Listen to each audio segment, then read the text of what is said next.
Welcome to Art House Legends, where high art and geek culture collide. I'm the MovieDude Eric, the cinematic scholar's rock of your good fortune. Or is that your ultimate doom? And I'm Chris Tondevold. And I'm Phuc Luu. And in this episode, we're discussing Parasite, starring Song Kang-ho, Lee Sun-kyun, Cho Yo-jung, Choi Woo-shik, Park Soo-dam, Lee Jung-yoon, and Jang Hee-jin, directed by Bong Joon-ho. And thank you so much for not laughing at all of those pronunciations. That was close. That was very close. That's very good. I will believe you. But this is an exciting movie for me. I will be honest here. I've been waiting almost 6 months to talk about this movie. I heard about this movie with last year's Cannes Film Festival, when this thing won the top prize, the Palme d'Or. And when I heard that Bong Joon-ho was the filmmaker behind this movie, I already knew that I wanted to see it because I've been a fan of his for over 10 years now. So I got to ask right now, what is your familiarity with Bong Joon-ho's work? And what is your impression of that body of work? For me, sorry. Let's start off with Phuc, since he's our guest. Yeah, I like that. Okay, sure. Well, the only other work that I'm familiar with is Snowpiercer. And when did that come out? Like 10 years ago, just about, correct? I want to say it was 2012. Yeah, okay. So not that far out, but it's been quite a long time since he last made a movie, and so I was very impressed with Snowpiercer and thought it was like grade A work. At first, I'll tell you the truth, first impressions make a definite impact on me. And so when I saw the sort of publicity poster for Snowpiercer, I was not very impressed with it. There was this sort of stark image of Chris Evans on it, and it just really looked like a B-grade movie. But then I went ahead and saw it, and I think it was on Netflix when it was released on at home, and it just blew me away. So I was very impressed with that movie, and then knowing that he directed Parasite, that just once again I was also impressed, but on a totally different level. So my sort of familiarity with his work is just with the sci-fi movie, but also, I just love Parasite, and again, we'll talk about later, but it just really made an impression on me on a sort of different level. So Snowpiercer was on sort of a sci-fi level and sort of the technicality to it, and not that it didn't have a philosophical element to it, and and some of the themes in Snowpiercer is in Parasite, but it's just that Parasite was just on a totally different level also. What about you, Chris? What's your familiarity with Bong Joon-ho? I've seen The Host, Snowpiercer, The Host being one of my favorites, and then Parasite. I haven't seen Okja, which I keep seeing on Netflix. Apparently, Jake Gyllenhaal is a crazy person in that movie. So that's me. Okay, I'll talk about my feelings about Okja in just a moment. Once again. Yeah, but right, once again. But those are it for the most part. Mother has been on my list for a while, and I haven't been able to get to that yet. But he's always doing really good stuff. I to Phu's point, Snowpiercer, I don't think I would have actually watch that movie if it wasn't for me knowing who Bong Joon-ho was before with The Host, because the marketing of that movie and all the materials for it does not do that movie justice at all. And Chris Evans does a really good job with it. I like him. You know, he's always doing some good stuff, but I don't, to Phu's point, I don't think I would have watched it. It has Bong Joon-ho and then, who was the other? Yeah, Kang Ho Song. Those were the two people that made me actually watch Snowpiercer, not anybody else. Okay, so I'm gonna turn the clock back to, I want to say, 2006. I was at our local art house theater. I was there to see another movie. I can't remember what it was, and yet I was attracted to this poster for a movie called The Host. Now, understand, when it comes to monster movies typically are considered to be low-grade films, right? Films that don't really get critical attention. They're usually the stuff that you find on a January release slate. But I was intrigued by the fact that Manohla Dargis of the New York Times gave it a glowing review. And I had never heard of this movie. And I thought, you know what? I'm going to take a chance, and I'm going to go see The Host. The movie really impressed me. It wasn't the best movie that I saw that year, but I love the fact that you had a monster movie that had a really awesome monster, despite the fact that the visual effects were hit and miss from time to time.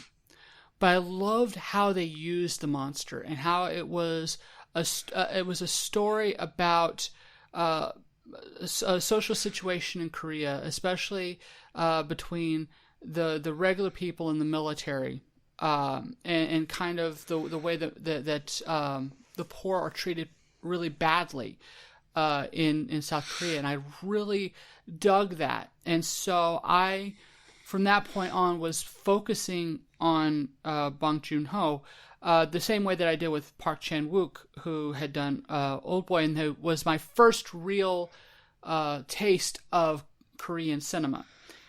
And then he made Mother, which I really liked. Snowpiercer, in my opinion, is a little bit too on the nose. So I'm not the biggest fan of Snowpiercer, just because, especially because if you compared it to kind of how The Host did it, like the whole Tilda Swinton character just being so blatantly like mustache twirling evil type, just kind of rubbed me the wrong way a little bit. And then Akcha, I still don't like Akcha. I don't like it. I understand what he's going for, but he failed totally on that. So let's go to Cannes 2019, and I hear about Parasite. And I'm thinking to myself, okay, this is a Palme d'Or winner, meaning that this is, and the fact that all the critics were almost unanimously saying this is one of the best films that they've seen, not just of that year, but of many years before. And that got me really excited. I saw one trailer, or half of a trailer, and I realized right now I'm going to not see another thing about this. I want to go in completely blind, do not know anything else about this. And then I saw the movie, and it hit me right away how good this movie was. I'm careful about not using the word masterpiece, but this is a masterpiece. This is a work in progress. This is, I think, is the culmination of everything that Bong Joon-ho had been working towards since the beginning of his film career.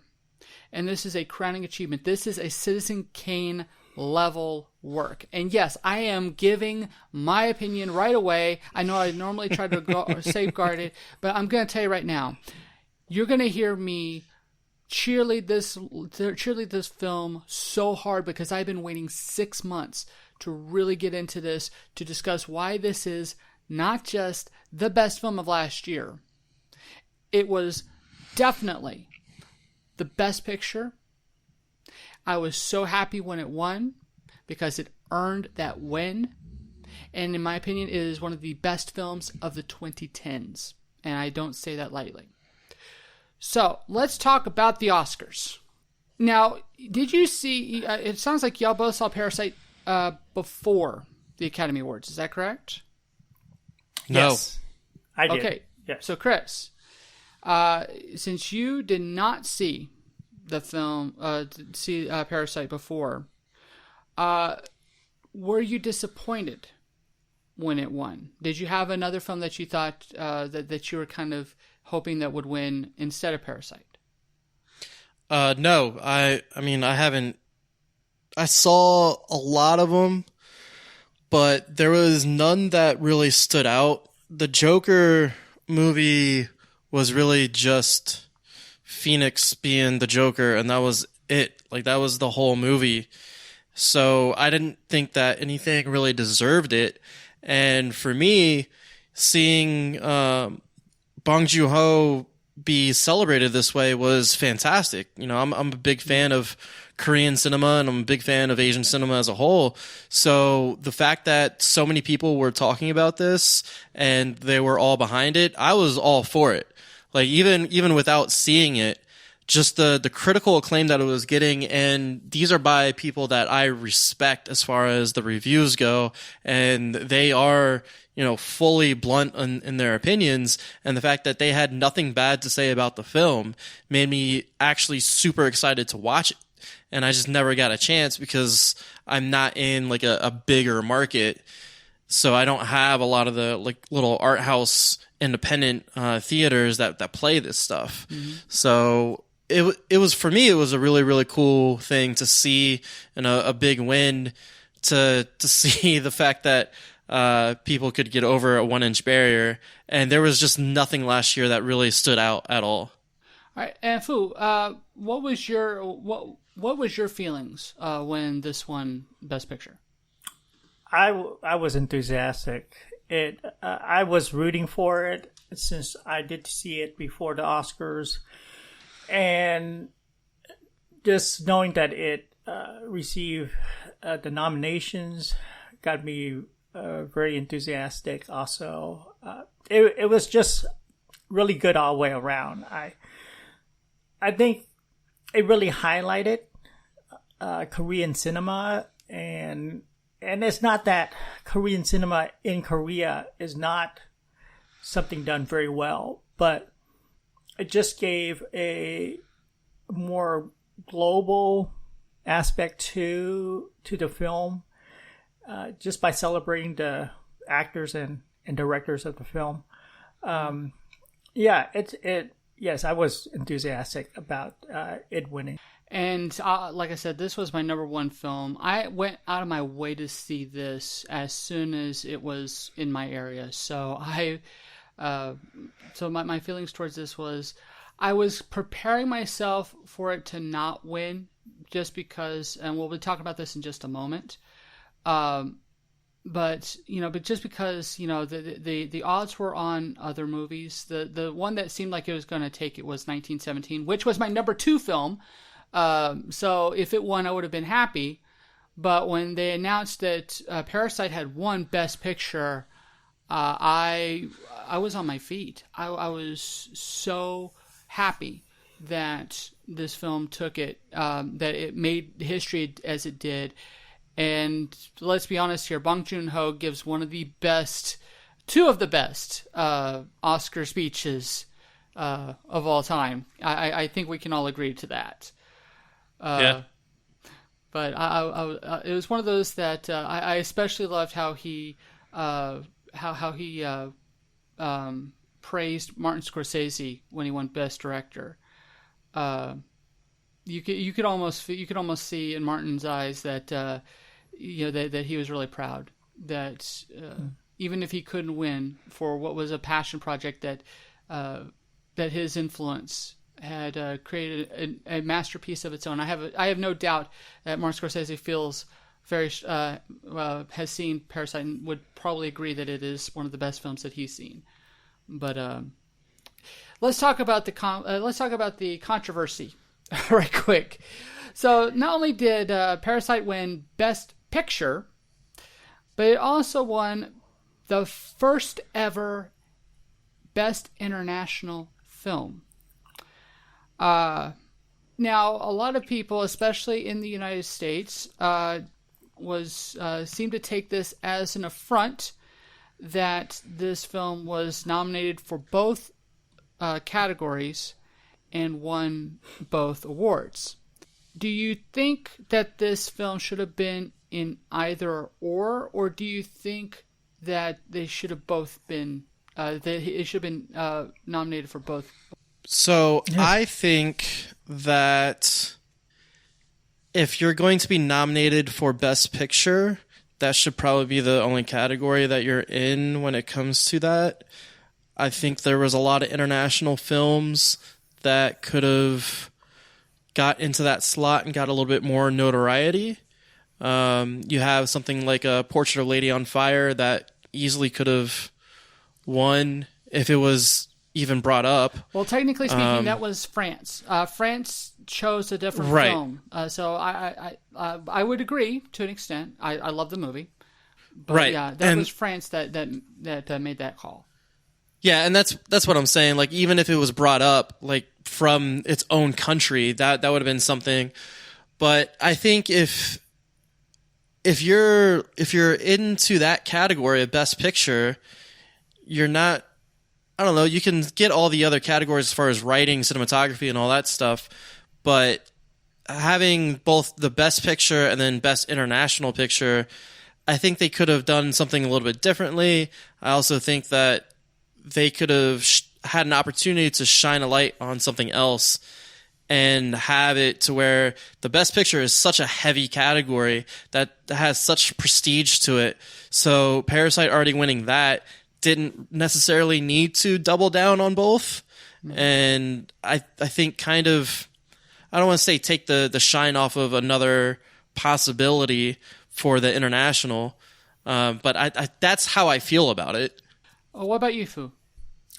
Yeah, I don't know. I have mixed feelings about that. Also, I kind of think if it is nominated for Best Picture and Best International Film, and it had a chance to win both, it should. I don't know. Just the nature of, and maybe these whole categories need to be reevaluated because our world and filmmaking is so international now. It's so global. And maybe in the 1950s, you could have those different categories and you could delineate like that. But now, the Academy Awards are not the American Academy Awards. They're the Academy Awards for Motion Picture and film and. Yeah, it's from the Academy of Arts and Science. The Academy of Motion Pictures Arts and Sciences. It's an American institution, but it does have an international reach, definitely. Yes. So I'm just saying, the idea behind that, again, when it was conceived, our world was very, at least, from an American perspective, our world was very small, and now, and depending on how you look at it, but now, it's very global. And so it's, I'm sorry, let me shut the door. My dog came in. Go ahead. To the room. And so filmmaking is just so global right now. And I don't see the necessity of making these categories particularly American. So I don't know. I think these categories need to be reevaluated and thought of because we're just living in a totally different time. I'm going to honestly say that I'm not only okay with Parasite being nominated for both Best International Feature Film and Best Picture. But I'm also going to say that it has a right to be nominated for both. The way that the awards work is that each category has a subgroup that chooses. So international film goes to a certain subgroup of voters that do specifically just that category. All categories get to choose for Best Picture, but you can't, in my opinion, if just like with Up was nominated for both Best Animated Feature Film as well as Best Picture that year. Beauty and the Beast, there was no Best Animated Feature Film, I think, that year. I think that started in 2001, if I'm not correct. But if an animated film is deemed Best Picture, I don't hear anyone complaining that it gets nominated for Best Animated Feature as well. So international feature films is meant to spotlight the best of what is outside of the United States. And in my opinion, if Parasite had not been nominated for that on top of Best Picture, in my opinion, that's basically saying, okay, so why is it, if this film is an international film, it was not made in the United States, it was entirely, it falls outside of the United States as in regards to its creation, it deserves to be highlighted. And if South Korea deems that to be their pick to represent South Korea, then they need to have that. They need to have that respected, and to basically tell South Korea, no, we're going to give it Best Picture. It's not going to represent you. It's tough. That's unfair, in my opinion. So honestly, I'm perfectly fine with both of these, and it's not like we're going. Let's put it this way. If we see more of this start to happen, and God, I would love to see more international films be nominated for Best Picture. I mean, let's be honest, we have so many great international filmmakers out there making great films in their respective countries. I want to see that. I would love to see more of this happen because it only makes films better. Parasite made films better, and we'll be talking about that in just a moment. But yeah, so if it's outside the United States, the country chooses that to represent that country, then it has every right to be nominated, not just for Best Picture if all the voters agree to it, but it deserves to represent its country. And that's exactly what it did. So let's go ahead and let's talk about the film itself, because that's what we're really here for. And let's talk about one of the major themes. The theme I think everyone could pretty much pick up on after the movie was over. If you weren't already noticing it in the first 10 minutes, you definitely were noticing it by the end of the film. This film is tackling some serious social issues, specifically class disparity and conflict. Now, normally, whenever we think about social class films that deal with class conflict, we usually think of European and Western films. I don't really know of any films in Asia that took it to this level, or at least filmmakers outside of Bong Joon-ho have taken disparity or social warfare as far as Bong Joon-ho, and yet it really resonated in South Korea.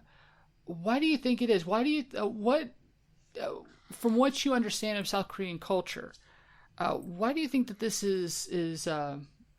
that this kind of hit where it did, would touch people as it did? And why don't we start with Phuc on this? Yeah, that's a really good observation and question. So when I was so this film came out when I was working on a book, and one of the, I think that was the dog again, and one of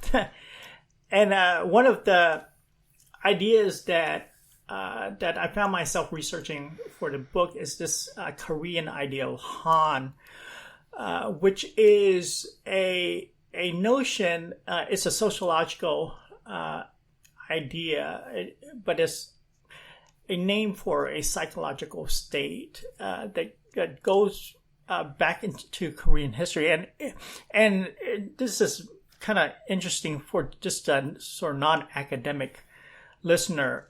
If you go to Anthony Bourdain's show, what is this show that No Reservations?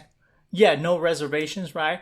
And he actually has 2 episodes on Korea, and he actually talks about this notion of Han, and it's this idea of resentment, and it goes back to a history of conquest by the Japanese, conquest or these colonial powers coming in and conquering the people, and it's just it's almost untranslatable, but it's this feeling of bitterness or resentment, and it's sort of boiling underneath the soul of all Koreans. At least that's how the psychology or sociology of this idea goes. And so to have the movie sort of play this out as sort of a through line was really fascinating to me when I was doing my research for my book and on this concept. So I think what you said about in the West, these ideas of class warfare, we don't see that as, in a large part, the West is influenced by these Marxist ideas. And so we have, these ideas of class conflict and warfare between the working class and the elites. And that's sort of the history of the West. The history of the East, even though there are these disparities between rich and poor, and about 15% of Koreans actually live below the poverty line, you don't have that named and brought up to the surface. And I think what this movie does is it brings this idea of Han, which in itself lives under the surface, above the surface. And I think that's the real mass appeal of that movie in Korea. What do you think, Chris? So the only real kind of culture understanding that I have are through other Korean films. Mm-hmm. When I'm watching them, there's so much of kind of like that gritty cop serial killer ones that I keep watching because that's some of the stuff that I like. But there's also the stuff that is like A Taxi Driver, which is a wonderful movie. When I watched Parasite, I did a double feature with Parasite and A Taxi Driver, and it's the dad from Parasite that plays that. And that goes and talks about the revolts that were happening and the riots that were happening in the 80s between the students that wanted democracy and the military that wanted more control. We also talked about that kind of colonialism and that underlying thing in there that Han, when we talked about good, bad, and the weird. Mm-hmm. And that's kind of my understanding. That I know a little bit about the history that, you have in World War II, Japan trying to basically take over and being that kind of big foreign power in there and really making them their base of operations. So for me, kind of having some of that history in there, and then the movies that I keep seeing is a big disparity between the haves and the haves not. There's depictions of whole families growing up in basically landfills and making a whole life in there. And then you also see the higher end part of Korea with all the technology and all the money and all the investment that comes through there. And that, for me, the disparity has always been there. Seeing kind of the grittiness and all that. So I was kind of expecting some of that to be in there, because Korea, especially South Korea, there's so many people and it's such a small country. When you look at the West and especially the States, you know, not only do we not talk about poverty enough, but it's such a big space. It's not prevalent to everybody all the time. And on top of that, we also have that ideal of making it from the bottom to the top, right? So our whole ideal structure is completely different. And we kind of look down on poverty, while the movies that I've seen that come from Korea, they are showing every aspect of Korean life. And I think do a pretty good job of really showing the whole disparity between everything. So I don't know. Like I said, I was kind of used to it.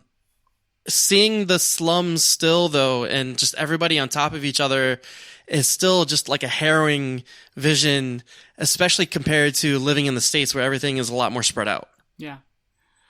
I'm going to just, I'm actually going to kind of build upon what both of y'all said. I'm a history nut, history major, history geek of all sorts.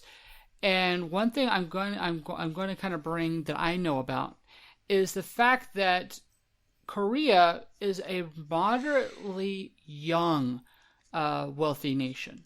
South Korea specifically. South Korea had really made its wealth just after World War II, kind of at the same time as Japan, and at the same time had, especially with a northern neighbor who was basically the antithesis. It's almost kind of a mirror image. You have North Korea who followed one direction, South Korea following a completely opposite direction. South Korea emulates a lot of what the West does and has kind of built itself upon Western prosperity. And then, but at the same time, with that prosperity also comes the same negative aspects of the West. So you have massive amounts of crime. You have massive amounts of class of kind of lower classes, and especially as more money comes into Korea, and the fact that it becomes so pivotal to the international markets and the international trade, it finds itself kind of at this interesting junction of young naivety and everything's going to be all right, with the real world problems that come along with that. And I think that this film definitely looks at it, and I find it fascinating that this film is not afraid to discuss where that wealth is coming from, which I think is really awesome.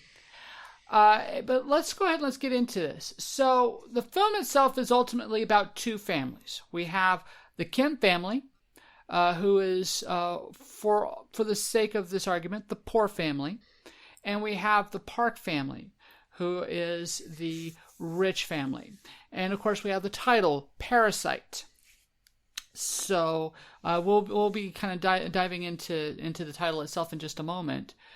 But but the question I find myself here is, the film kind of both is interestingly playing two stereotypes of poor and wealth, or poverty and wealth, as well as kind of subverting some of the stereotypes. In what ways do you see this film doing that, or do you even see it doing these things? And Chris, why don't you start us off? So what we find out about the Kim family is that everybody is incredibly talented. They all have particular skills in there that if they were actually using, and it's weird because I don't think they're lazy. Oh, we're going to talk about that in just a moment. Yeah, I don't, but when you look at it, they're in a situation, but they're incredibly skilled. So that's one thing, and we'll talk a little bit more about that. But with the Park family, even though they are rich, they're being driven everywhere, and he's in such a big company, he's such an important person.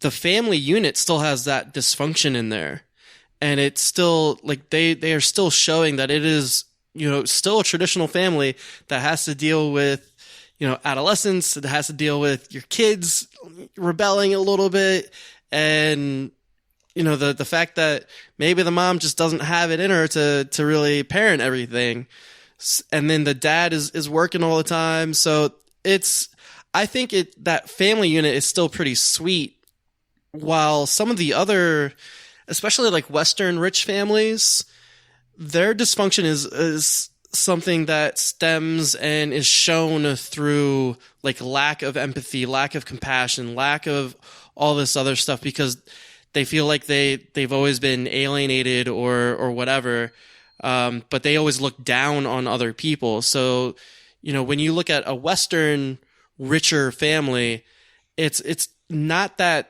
sweet family that I feel like the Parks still kind of are. What do you think? They're kind of tender, right?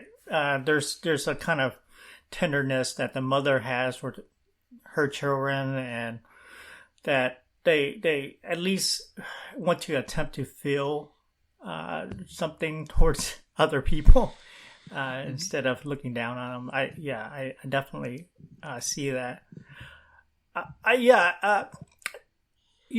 There's a couple of scenes that I think exemplify all this. Like the opening scene where you have the socks, right? And the socks are on this light that almost looks like a bird cage.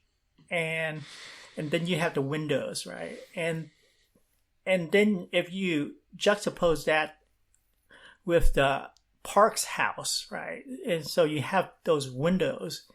And, one thing to ask is whose cage is bigger, or whose cage is smaller, They're sort of both caged in by something, right? And so the Parks, they have certain strategies, to live and to subsist in their sort of glass cage.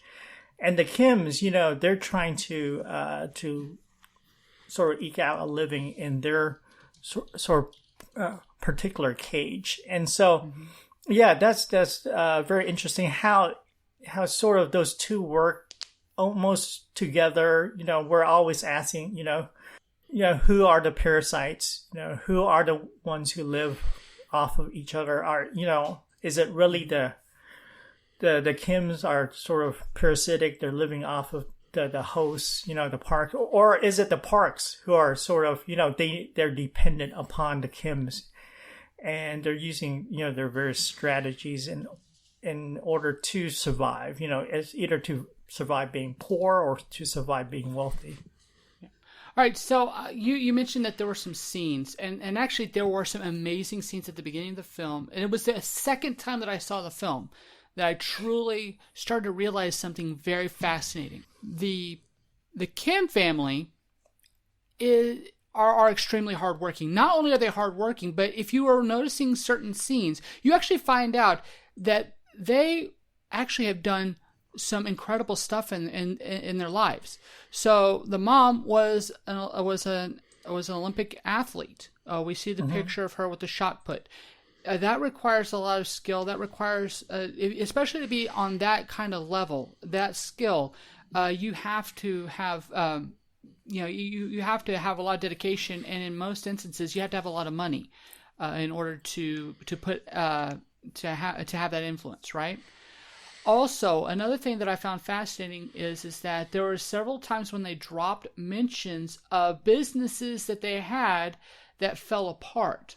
Mm-hmm. And one thing is, and I'm not going to take credit. I actually, it was when I was listening to Cinefix. They were talking, or not, no, it wasn't Cinefix. It was Wisecrack that was discussing Parasite, and they brought up the fact that during the late '90s, there were as Korea was having one of its recessions from the growing pains. That you had a whole lot of businesses that people would put money in, and that everyone decided to do the same thing. One specific one was chicken, were chicken restaurants. Yeah, fried chicken restaurants. The fried chicken restaurants, and they just popped up everywhere in South Korea, and because there were so many, it caused oversaturation, and most of them failed.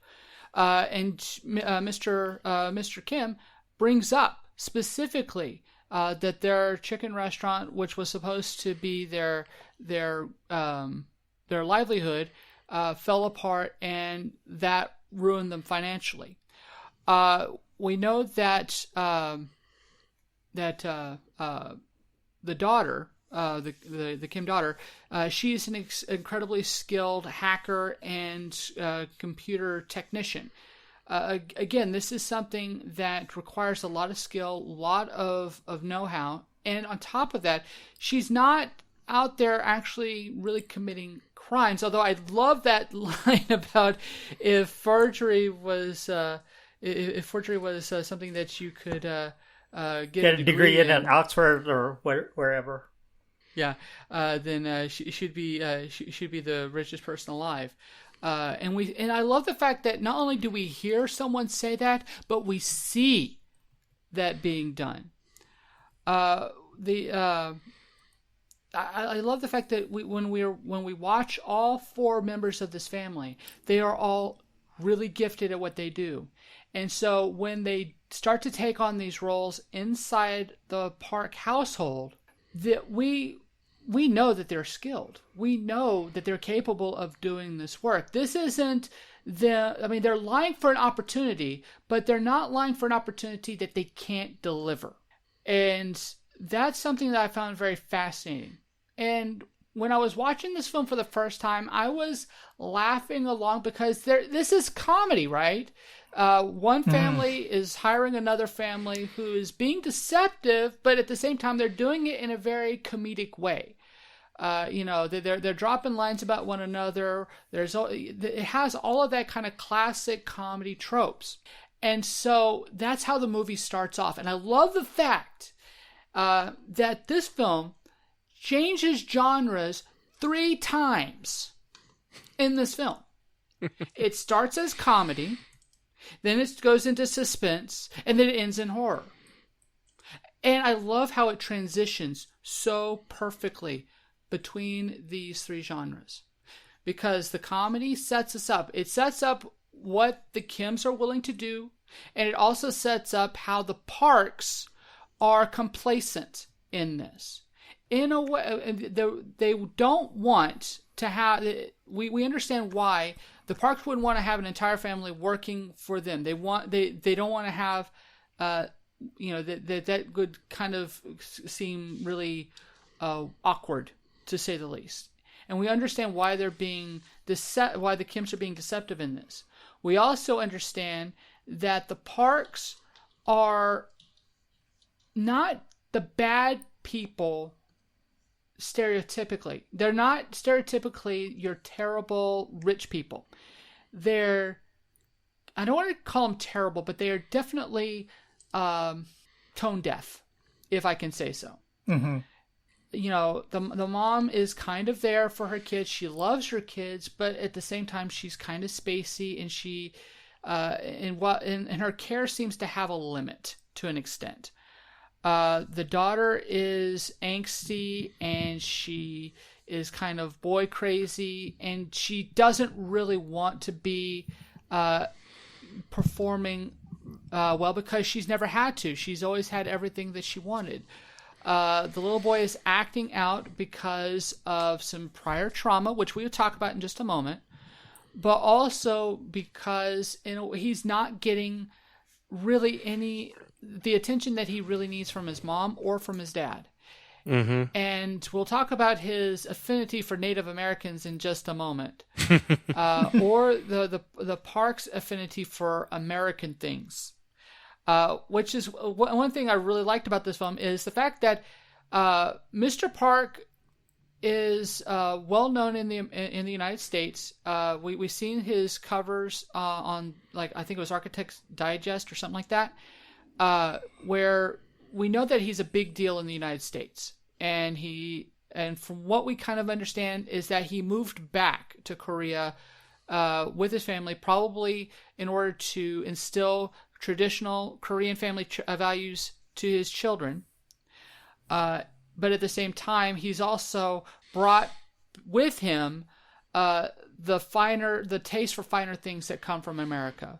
The biggest clue to that is when the little boy puts up the teepee in the backyard, and what's the one thing that the how they measure the quality of the teepee? Well, made in the USA.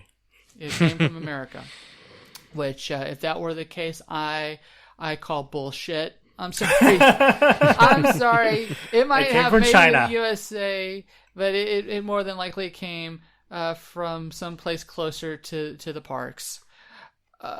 But food. When you were talking about the windows, I understand where you're coming from. I'm gonna kind of disagree though. The windows from what I kind of see is in relation to light. And this is something that I found very fascinating. There's only one place that gets a natural light in the half basement that the Kims live, and they only get it for just a small amount of time. Whereas the windows that are in the Park family just has that natural light. It always looks gorgeous, even when it rains. It looks gorgeous. I mean, I'm going to give some love to the cinematography here because, oh my God, this film is easily one of the best looking films of the year. Simple. And that's saying a lot because we've had some really good looking movies this year. But, yeah. But man, those windows, the way that the light shines, the way that the grass, the way that the sun comes down on the grass.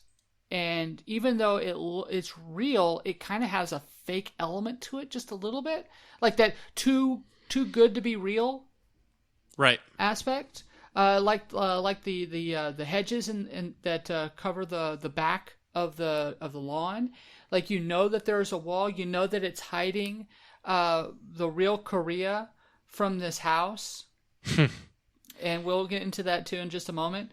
But at the same time, it kind of has. It looks like a well a well designed house, a well designed property, something that you could easily see people buying for several $1 million, right? I don't even want to know what the market value is for this property, and and from what I understand, this is a set, so I like if there was an actual property, if this was an actual property, I'm almost desperate to find out how much it would go for, how much the market value before the movie came out. Right. But I'm just saying it would definitely have changed prices since then. But anyway, so yeah, so those are things that I found fascinating about the way that the class structure is set up and the way that it kind of goes with poverty. The Kims are not lazy. We know that. They're hardworking, but at the same time, they're also goofy. I think that's the thing that, when I've heard people call the Kims lazy, they're not lazy. They're just, how do I put it? They're like Roseanne and the Connors. I don't think they're maybe not Roseanne herself. I'm just saying like the Connors. That hardworking, kind of maybe slightly slobbish, but not lazy. Well, I think the best way that you could probably describe them in their current situation is that they're just down on their luck. Yeah. And that's why you have other people that are trying to help them out. We have the Rock that's supposed to be good fortune. We have all these people. And what I think I like about that is that you see these friends come in and they kind of help their character, right? Mm-hmm. So they're saying, these are good people. They're just down on their luck at the moment. Yeah. And we see that skill-based wise.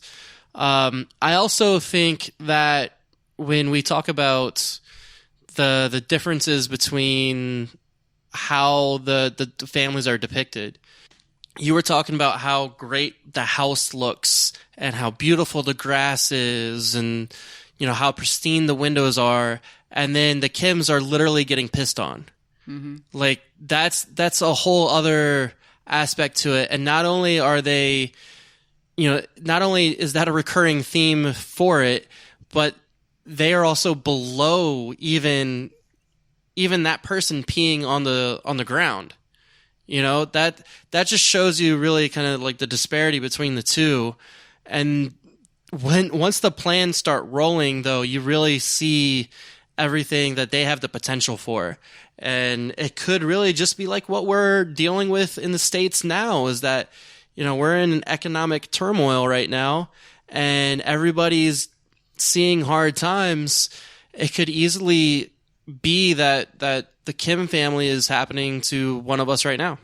Mm-hmm. So so what you're saying is that this is a universal feeling that that anywhere in the world could definitely. Oh, for sure, especially an established country like a really well-to-do country, because when people think about Korea, there's a couple things that they think about. I think mm-hmm.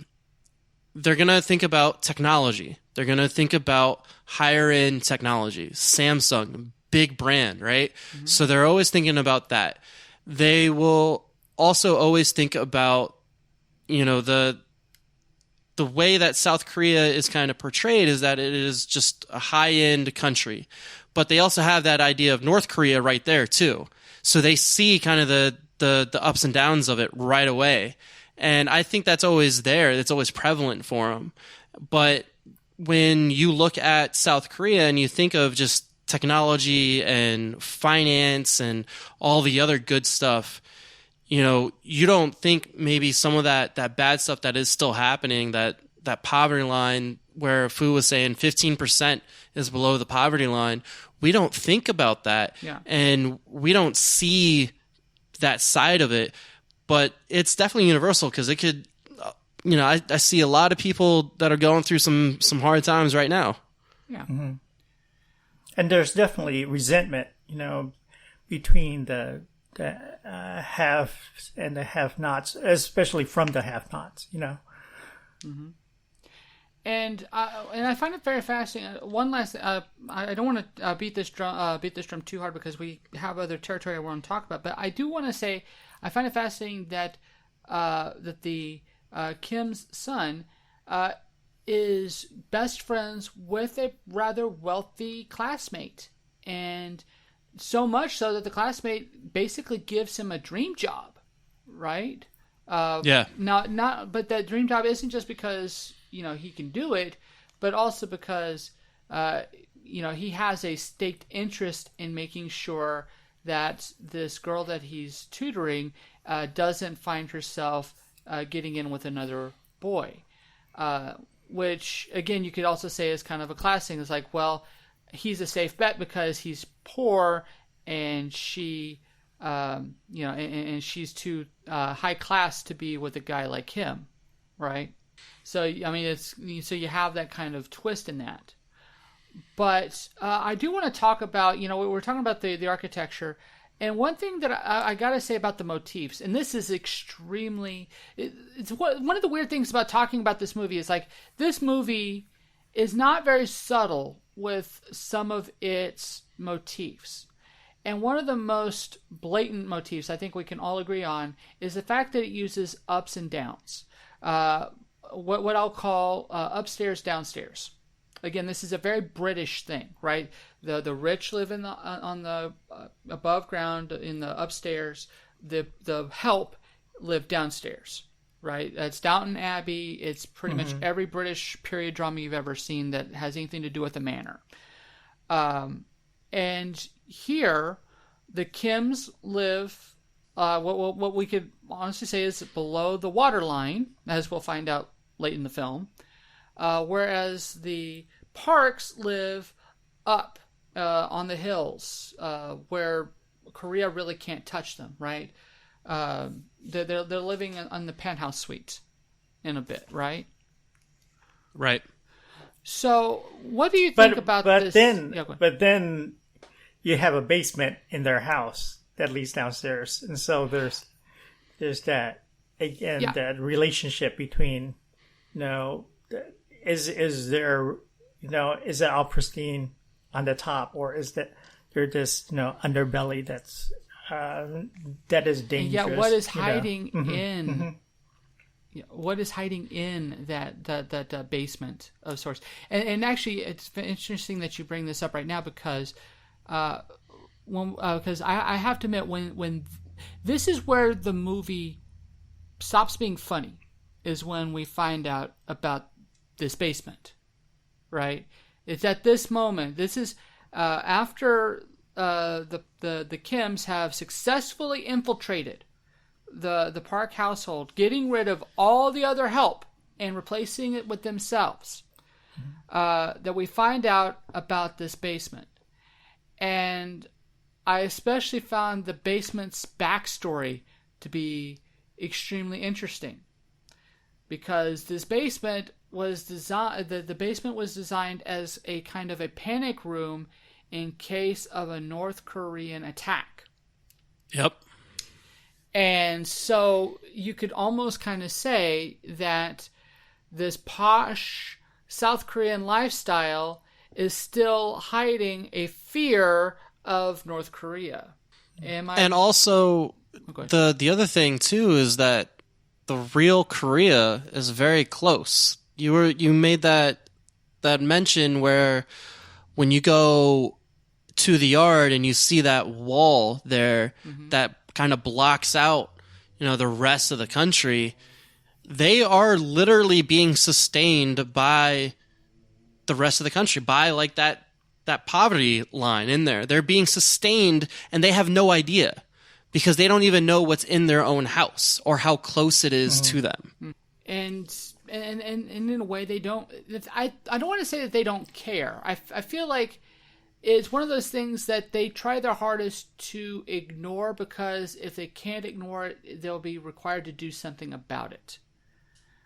Just like how Mrs. Park is like when she only acts on her maid's quote unquote tuberculosis only when it impacts her, right? Right. And she, it's not like she's going to provide help for this extremely loyal, extremely dedicated worker. She just shows her walking papers and kicks her out, just like they kick out every other member. They don't ask questions about any of this. They are willfully ignorant because they ask questions. They know that that if they don't get the answer that they want, that they're gonna have to do something about it. And you could also say the same thing when it comes to to the son, the son's misbehavior. It's only when it becomes a thing that needs to be dealt with. When someone is saying that there's a trauma involved, at that point, then they act, right? Well, he was seeing a psychiatrist, wasn't he? He was getting therapy. I don't think so. I think that, or at least I don't remember them saying anything about a therapist. It was only when he passes off his sister as the art therapist. When Jessica brings it up, and then the mom starts tearing up, and so she in a way can't handle the fact that her son is broken. That's almost overwhelming for her. that there are damaged, broken people in this world. Right, because she thinks that he's a genius. Yes. Right? Yes. Not until the sister points out all the recurring themes inside the genius art that is definitely tied to that drama. For some reason, I thought that there was a mention of therapy before, but seeing that just kind of like shatters everything in there. Now, it also does make the Kim family just that much more important to the Park family, because now this issue is out and she feels like the sister is the only one that can actually do anything about it. Well, no, the thing is that the sister is being groomed to go to a good college. That's the reason why she has the tutor. The thing is, she has no interest in it. She has no drive.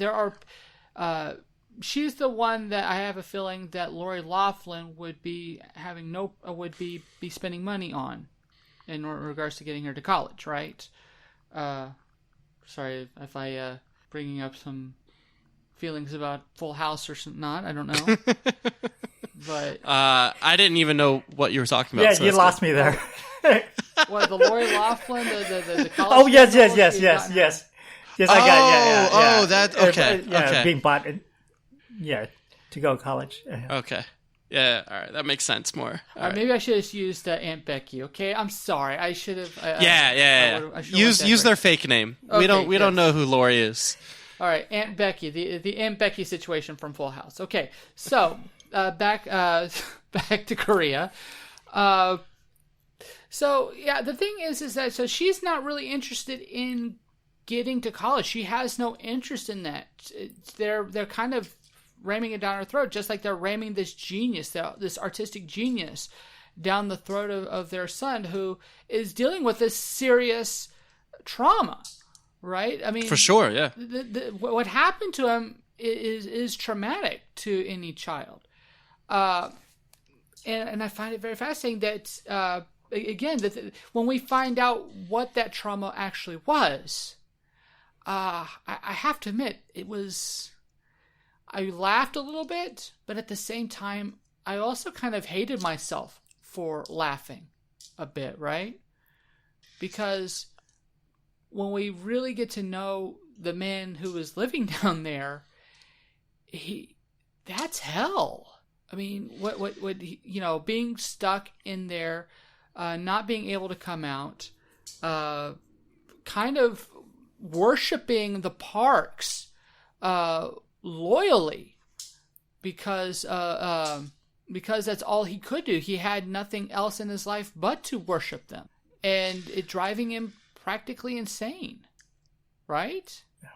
Yeah. The sort of revelation scene was pretty much genius.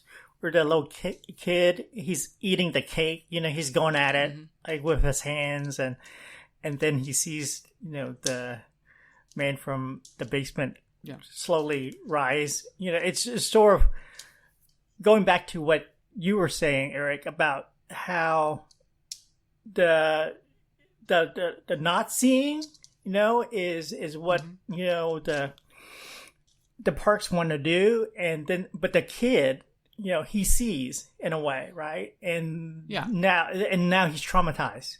Yeah. Yeah, but the thing is it's funny because yes, he's traumatized. But he's also still an entitled little shit at the same time.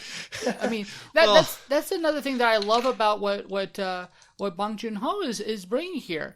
He does not make any one character absolutely 100% innocent. Even the little boy is a shit. And I appreciate that. I appreciate that we can appreciate and love these characters. We can love the Parks. We can love the Kims. We can feel the tragedy of what's happening here. But at the same time, we also kind of have to look at all sides and kind of, lay a little bit of blame around to everyone. Because while the Kims this was an opportunity for them to raise their living, they did it on the backs of people who were doing good work. They were doing their jobs. They framed these people. They got rid of them to enrich themselves. And so so you have, so you have to not get too romantic about what they're doing. You have to remind yourself that they're doing so on the backs of other people. And I especially love the fact that it was the housekeeper that was their downfall. And I have to admit, when we find out about the downstairs of that building, that was one of the best reveals of all time, in my opinion. Because when she goes down there, we don't know what she's doing. And then the first moment we see when we're down there and she's like up all the way up near the ceiling trying to push the shelf. Yeah. Oh, that is a weird image. We have no idea what she's doing. It just looks odd.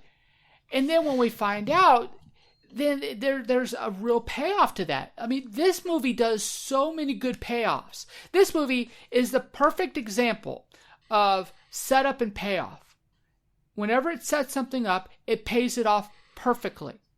The way that the way that they set up the dad getting the job as the driver, the way that you're seeing him give the lines, the way that he prepares himself, and then that sets itself up for the tuberculosis con.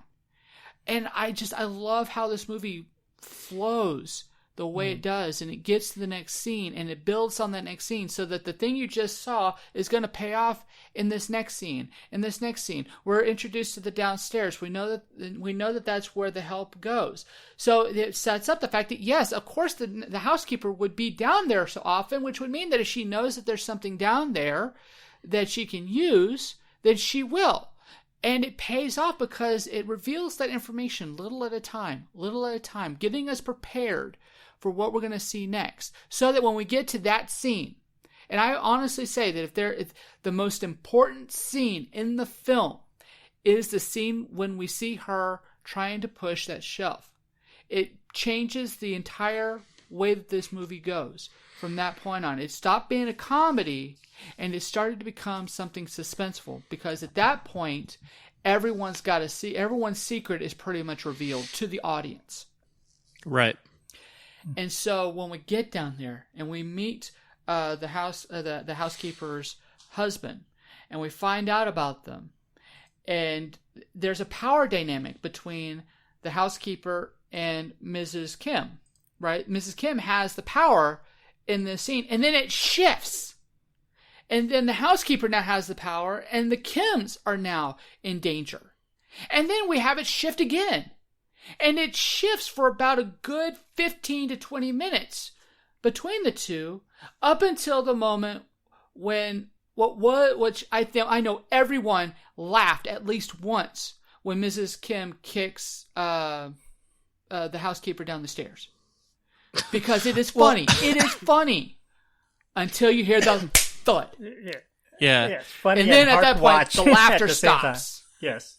The other thing that I want to say about that, though, is that when we find out the husband has been living down there and hiding from debt due to these failed businesses, and they're in the same boat as the Kims, and now it is really these two families who can get one up on the other. That way they can just survive.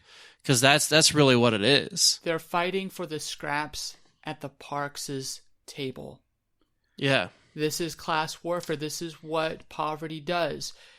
The Kims have tasted the good life. They went from eating the cheapest of cheap to eating actual food. And and this is something I also got from the Wisecrack thing.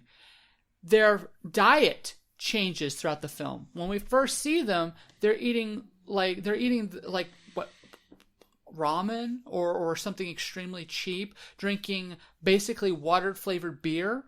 And then the next scene, when they're starting to get those positions, when the two kids get those jobs, then we see them at a driver's buffet, and then we start to see them eat better and better and better until they're literally eating the food from the Parks' house. And that's where, and that is the height of the Kims' dominance, and it's not even a dominance. It's not like they're taking over the parks.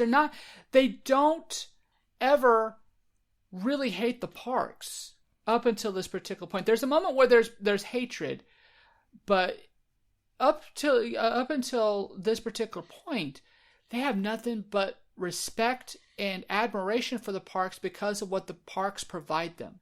Mm-hmm.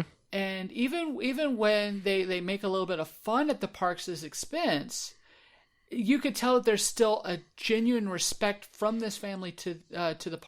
And that is something that is both interesting, but at the same a little disturbing to an extent, right? Especially when we see it at its extremes when we get to meet the housekeeper's husband, who worships the parks. Mm-hmm. I mean, the fact that he's banging his head in order to do the quote unquote job of messaging the Park family. That's to me is just, that's extreme, isn't it? I mean, the way that he does it too, that look in his eye, that insanity that seems to have taken over him, right? Or am I going too far on this? No, I mean, you see the fact that, he's trapped in their basement. He can't go anywhere else.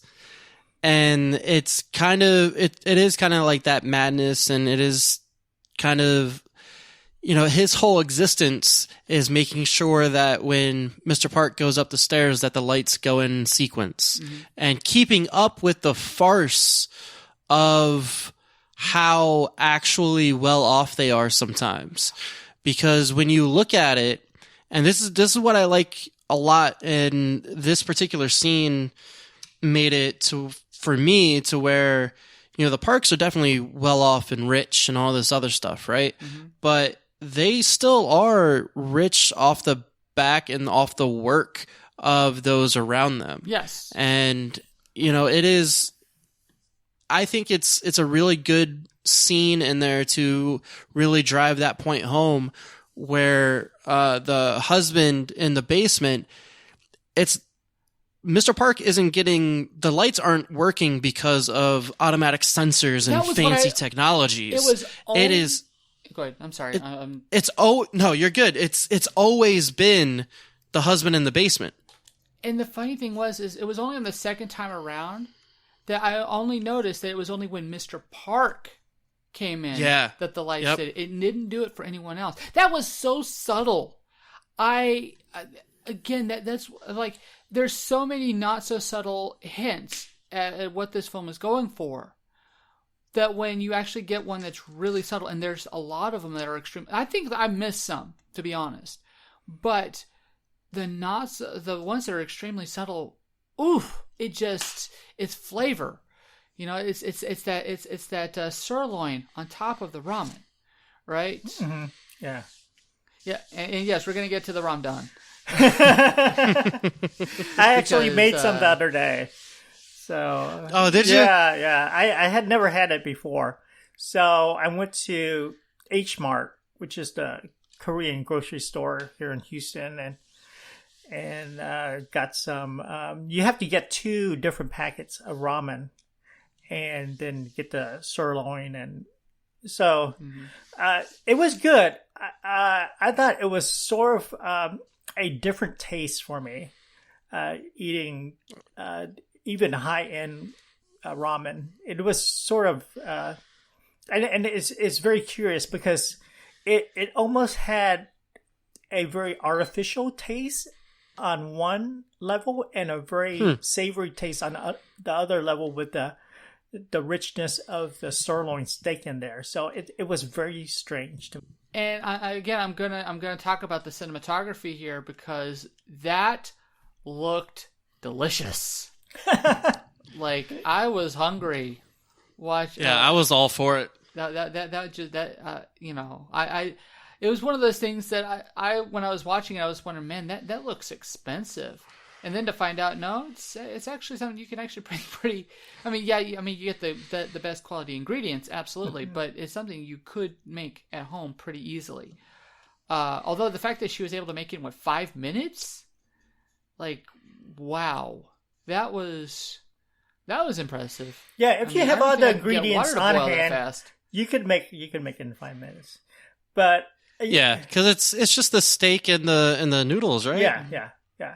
But yeah, I love how the movie incorporated not just sight, like you were talking about, this tastes and these smells, and all of that was ingrained in the movie.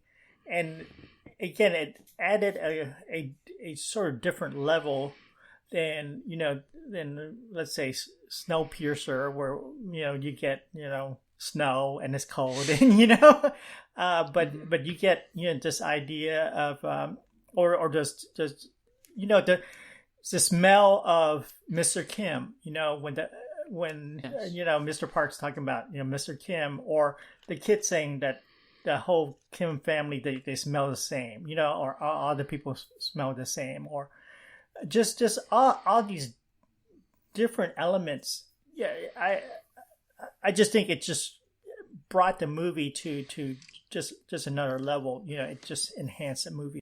Well, I mean, that's the thing that I find fascinating about this film. The film does such a good job of establishing the importance of sight and what's seen and what is smelled. And I think that's very complimentary, in my opinion. Because, like I said, when we find out about the underground bunker, and we find out about what's hiding there, that again, we go straight into the suspense part of the film. Because at that particular point that we find out that the Parks had gone for a camping trip that was interrupted by torrential rain, and so they're coming back, and now everyone is racing. Keep up appearances because the Kims had been eating the food of the Parks and drinking their whiskey. They had to clean it all up, and they just had a fight.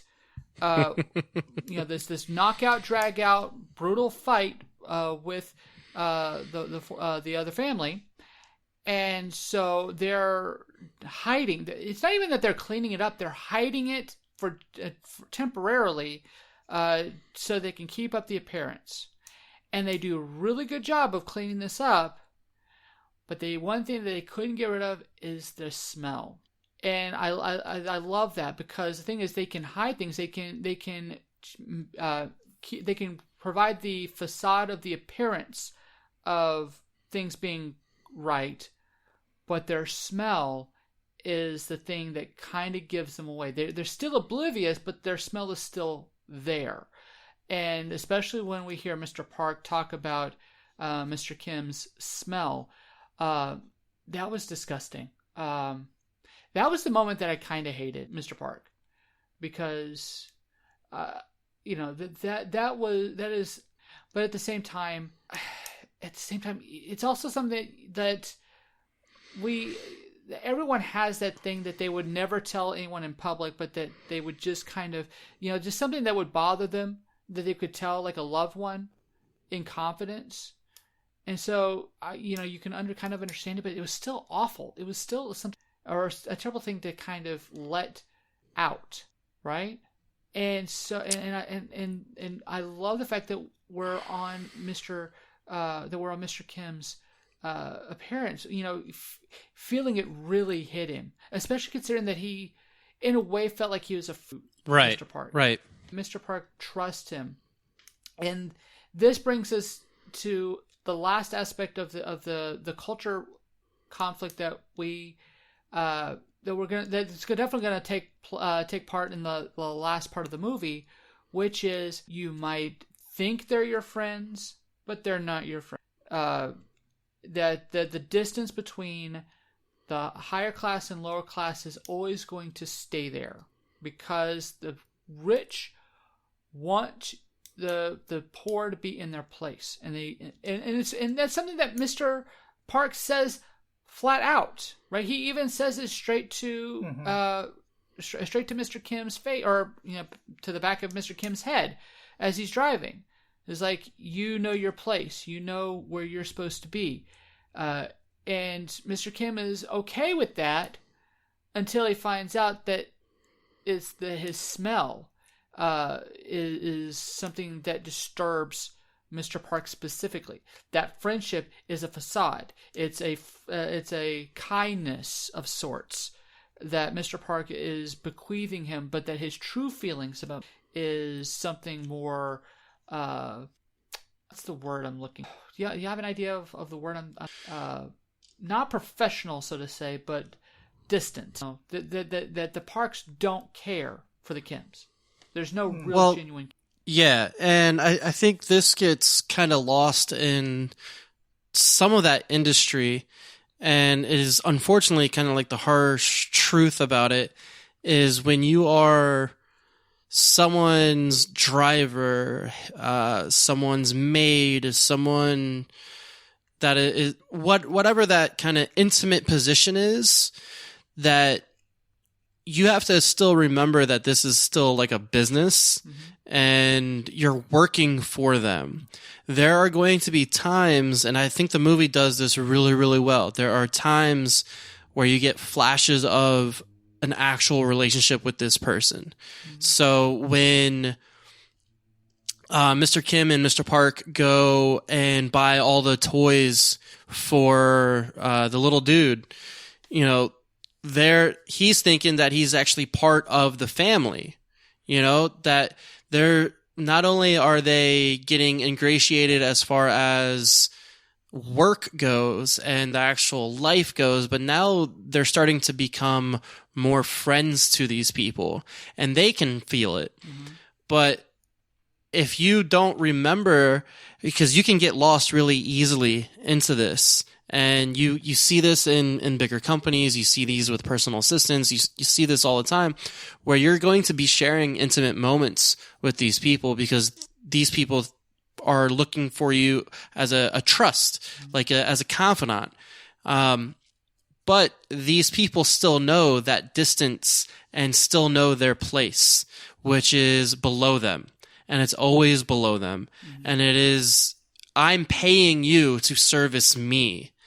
And that gets lost a little bit when you do gray those lines. Yeah. And and this is something that seems to be very traditional, the idea of the traditional, employee-employer element, and something that a lot of what we have so many companies that are trying their hardest to make it feel like a friend more than an employer, even though there's still that line there. But you still work for them. Yeah, it's I might think of you, I might call you my friend, but I'm still paying your paycheck, buddy. But it's something about it. It's also kind of romantic, right? By that I don't mean in the sense of love. I'm thinking about it as kind of maybe there's a lot of romanticism of the past, the romanticism of of tradition, right? Yeah, because you have the family talking about the architecture of that house and how that was, because the Parks didn't build that. Yeah, they just moved into it. So there's that huge sense of history in there that you look at, and they didn't even know that the basement was a thing. Yeah. So yeah, I think you're right. There's a lot of romanticizing of the past and the structure and all that in there for sure. And it's not just that. I mean, because the thing that kind of starts this whole thing is the gift that the Kims get in that Scholar Stone. That's supposed to give, and the reason for the Scholar Stone is as a symbol of wealth. It's meant to provide them with good luck and wealth, is what we're told. And in a way, that Scholar Stone does kind of symbolize their rise, to the extent that they start to kind of worship the stone a little bit, right? Taking it with them. When they're flooded out, they take the stone with them, which brings us to what I think is another one of the great lines. The fact that the little boy is fascinated by Native Americans, and Native American tradition while at the same time living from the romanticized American lifestyle. Because let's be honest here, does that house at all look Korean? Is there any aspect of... Yeah, no. And I think they even sort of allude to that when the German family moves into the house, right? Yeah, after the incident that ends the movie and the remaining Parks leave, and the Germans come. Yeah. And so I don't know. I mean, what do you think? What do you think is the point of this? What do you think that it's even, or is this kind of a slight dig yet again at wealth and privilege? The obsession of American things? Well, I mean, the obsession of American things, but just romanticism of tradition, of the past, on both the Kims and the Parks. Well, I think when it comes to money and finance and being rich, the tradition is a lot of the family, right? Mm-hmm. So you're romanticizing the past because of when we look at the ones that are rich in the West, they always talk about make things great again, right? They always talk about the history of everything. They always talk about how things used to be, how good things used to be.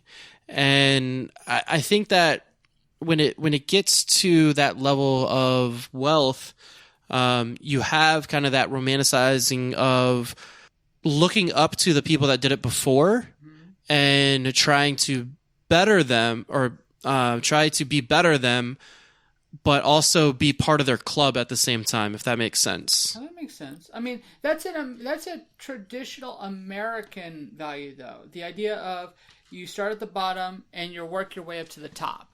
And so, you work real hard, you do everything right, and you'll be rewarded by getting the things that you want, by getting an opportunity to better yourself.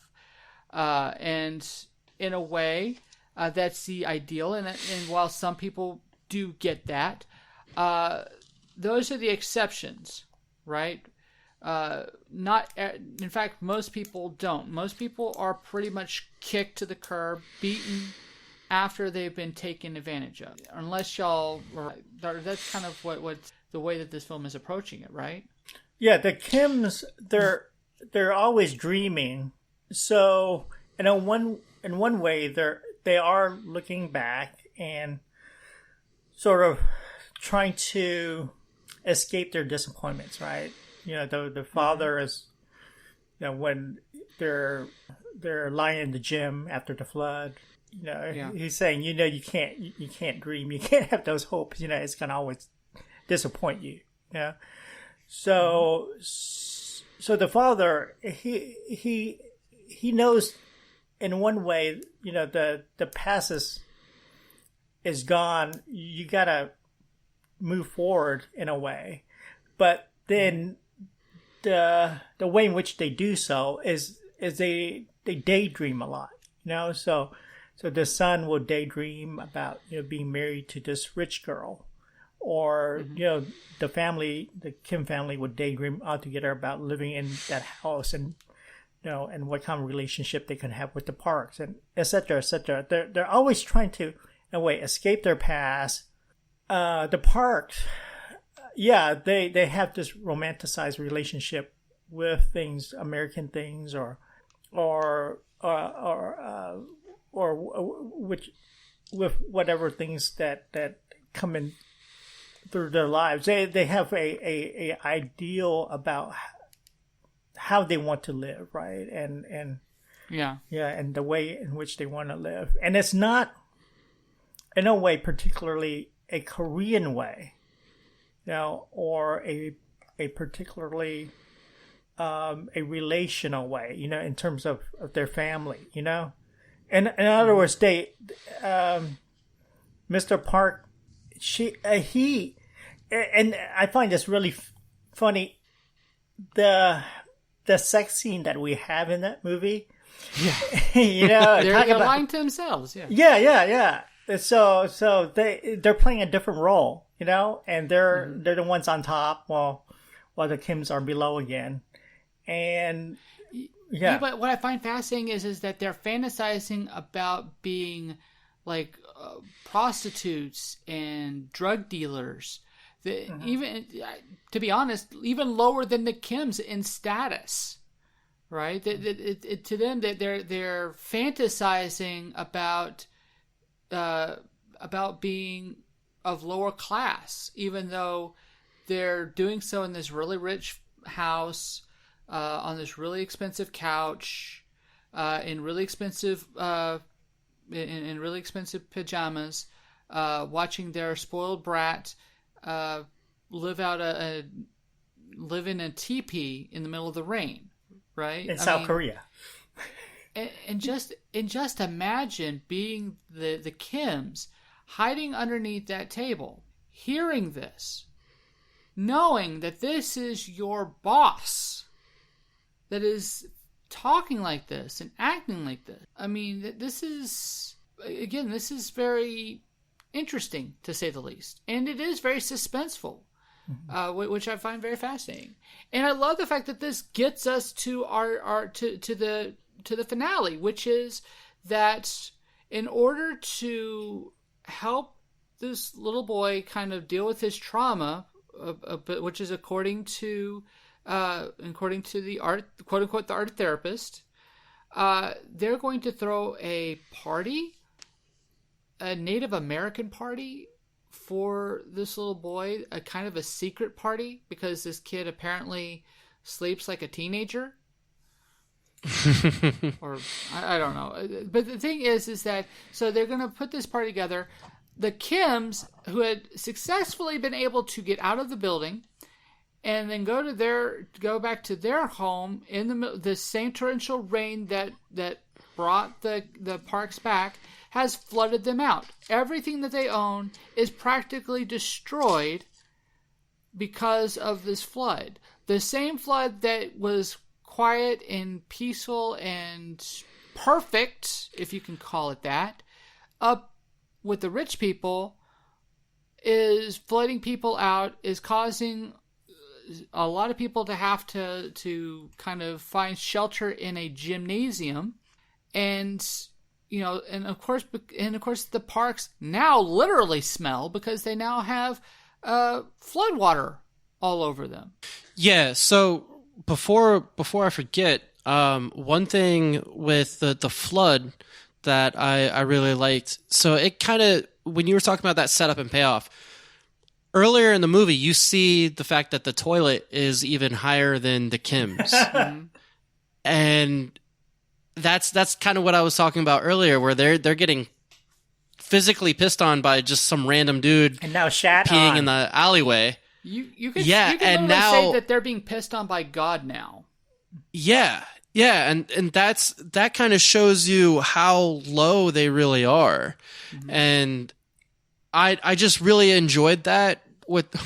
That sounds bad, but I just really liked that idea of everything being set up, paid off, and then also just the little stuff that you don't think about. Like if you were just watching that movie and you were looking at it and like, oh, that's a really weird, like for the Westerners especially, that's just a really weird toilet setup. Why is that set up like that? And then you realize throughout the rest of the movie that up and down that Eric was talking about, it's even in their own home. Like that's such a terrible thing to have to deal with. And I can't imagine having to go upstairs to poop, especially if you're in the middle of the night, mm-hmm. or to use the bathroom in the middle of the night. Guaranteed someone drunkenly slipped on those stairs for sure. Yeah. And we know there's a bar nearby because there's drunk people that are pissing in the street. Yeah. Yeah. But I also love the fact that, okay, so they're in this gymnasium. They've just been flooded out. They're kind of traumatized by this themselves. And yet their bosses are all calling them in to come to this party, this superficial party that they're not really there as friends. They're there as the help. And so, they're offering to pay them time and a half. At the same time, though, this is really at that particular point where the collision between, these people are, that we kind of were beloved, that were beloved to us the day before, are now kind of shown their colors, and we kind of see them for who they are, but at the same time, they're still our boss. We still have to go to work. And of course, when Mrs. Park rolls down the window, right? Mm-hmm. That was, again, that's the second time that we see that Mr. Park is being affected by this idea of his smell. Mr. Kim, yeah. I'm sorry. Mr. Kim is affected by how his smell has affected people, and I love how the actor just really gets this point across. This is incredible acting, and when this acting group got the SAG for Best Ensemble, I wholeheartedly agree. This is, as an ensemble, this works so well, and. Again, I love how this sets up. I love how it puts all the pieces together. The caretaker had died from the blunt force trauma that happened the night before. The husband has found out and has laid a trap when the boy Kim comes down. We have the second, or is this the most brutal or the second most brutal scene in the movie? Like, I feel like that's the way that this scene plays is just kind of terrifying a little bit, right? Or is it just me, the idea of being strangled and then beaten or bludgeoned by a heavy rock, just personal to me? Like, I'm showing a little bit about myself here. No, that was pretty brutal. The same rock that they worship, ends up being the rock that, gives them brain trauma, and so yeah, that's I one thing I wanted to go back to this idea, the up and down idea again. Yeah, I think Chris brought up this great point of like God. Pissing on them, and you have that one scene where they're in the rain and everything's been flooded, right? And then you get that view from above, right? Where, you have the dog on the door, floating by, and people are floating by trying to save their stuff, and that, that's that image there, of the divine or God or whatever you want to call it, looking down, is that also, the Parks in whom, the Kims worship, right? They're looking down at this point when, when all things are shit now, the next, literally, the next scene is there's this lavish party, and you all are hired to help, and they make that known, at the just right before the two dads, jump out as Indians, Yeah, it's like you're being hired to do this, And Jessica, even though the mom says, the boy would love to see you there, well, she's being hired to carry the cake, And so yeah, it's like the final act, I think it just brings it all together, sort of like the relationship, the real relationship that everyone has with one another, and then the revelation of the deep resentments that everyone has towards each other, and especially with the housekeeper's husband coming out looking crazy and attacks with a knife, and so the play that they were going to have in regards to doing this whole pretend thing and having the little boy kind of be the hero in order to deal with this trauma, has now turned into an actual attack and has become the thing that they were pretending that it was going to be. Right. And so that is both dark. That's dark comedy to an extent, but it's overshadowed by the fact that we just saw one of the Kims, which at this particular point we thought he was dead. Right? He's twitching. Mm-hmm. He just gotten bludgeoned with this heavy rock, and he's twitching. So, or at least for me, I was thinking he was dead. So I'm still reeling from that. And then all of a sudden he comes out, he grabs the knife, and now he attacks the other Kim child, and then all chaos ensues, right? And the boy passes out, or he has an epileptic seizure, or not an epileptic, just a seizure, which of course is a thing. It needs to be dealt with. You can't have, that kind of seizure could have a massive problem. But what does the dad do when his butler dealt with the problem? He makes a nose. He again indicates the smell. And what does that do? To the point where, okay, if that's how you feel about me, then take one in the chest. Yeah. And there's that dynamic real quick between Mr. Park and Mr. Kim, because Mr. Park still, obviously they don't know that that's the family mm-hmm. unit. They still think they're all independent people. And when you look at it, there is that moment where Mr. Park is trying to get Mr. Kim to drive him to the hospital for his son, mm-hmm. while his daughter is bleeding out right in front of him. And there is that back and forth, and you can kind of just see it in their eyes. And Mr. Kim obviously chooses his daughter, and Mr. Park recognizes that, and then was like, all right, just throw me the keys, whatever. And then for me, I was like, please let this be it. Like this, they're almost there. Mm-hmm. You know what I mean? They almost got away with everything. And then as soon as Mr. Park lifts his nose, gets that reaction in there about that smell for Mr. Kim, and then you see it, Mr. Kim snap, I was like, no, you were so close. You were so close to letting the whole, like the con was done. Mm-hmm. You were great.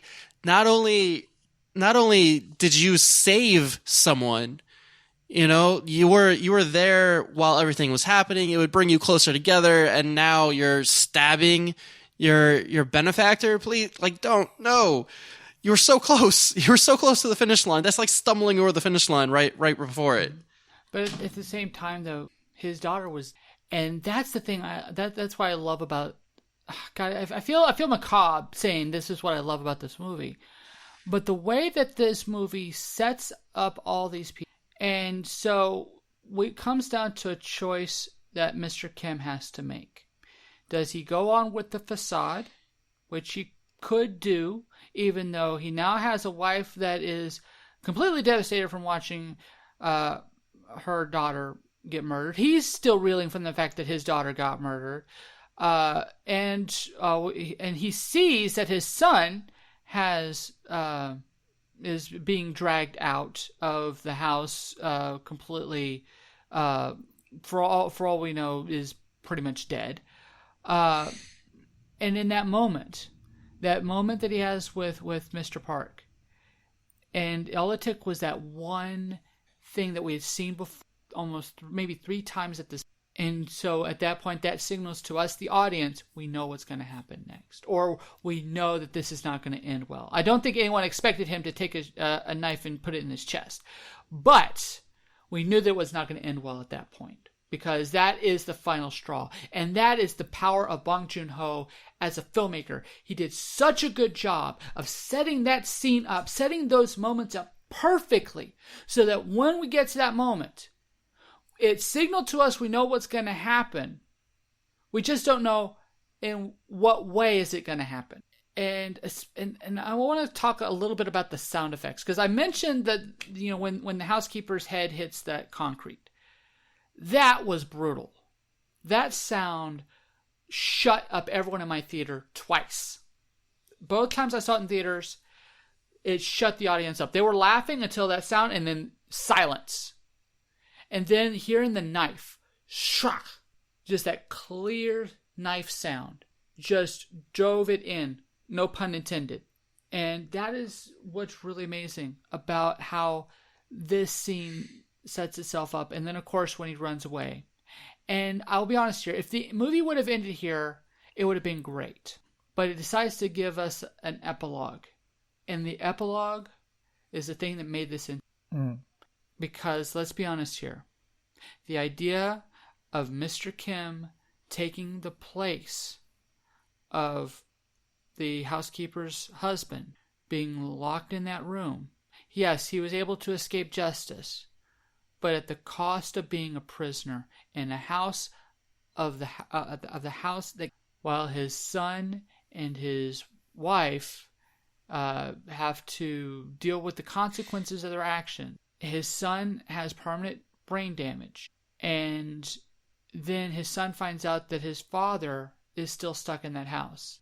And the heartbreak of that final fantasy, that final daydream, right? Mm-hmm. I'm going to get the money. I'm going to buy that house. I'm going to buy your freedom. And everyone knows what the reality is going to be. And it's a lie. And the mean thing of Bong Joon-ho showing you buying him the house, showing him giving his father a hug, and giving you that warm, fuzzy feeling, and then take it away from you is a bastard move, but it's so appropriate. It almost had to be that way. Almost like, Chris, you were talking about like they were almost about to get away with it. They're almost about to reach the finish line, but they tripped. But it almost, like, all those moments were, almost predestined the way that the story went, And that's sort of the tragedy of it, It's Shakespearean on that level, So I really appreciate it. Yeah, and it sounds morbid and grotesque to even say it. I really appreciate the ending like that, It wasn't a fuzzy feel good ending. It was again going back to these are your hopes and dreams. Let me take the scholar stone and dash them on your head for you. Is that kind of moment? Dash their dreams. Yes. It's that kind of moment which again it grounds the whole film in a reality that.